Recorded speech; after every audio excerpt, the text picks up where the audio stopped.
மசூதியிலிருந்து வெளியேறும்போது மறக்காமல் இந்த துவாவை கட்டாயமாக ஓதுங்கள். ஒரு முஸ்லிம் மனிதன் மசூதியில் தொழுகையை அழகாக முடித்தார். அல்லாவை நினைத்து மனம் அமைதியாக இருந்தது. வெளியே செல்ல முன் நம்ம நபி ஸல்லல்லாஹு அலைஹி வஸல்லம் கற்றுத்தந்த ஒரு அழகான துவா இருக்கிறது.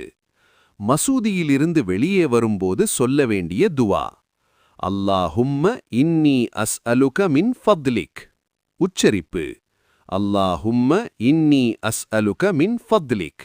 அர்த்தம்: யா அல்லாஹ், உன் அருளையும் உன் பெருந்தயவையும் நான் கேட்கிறேன்.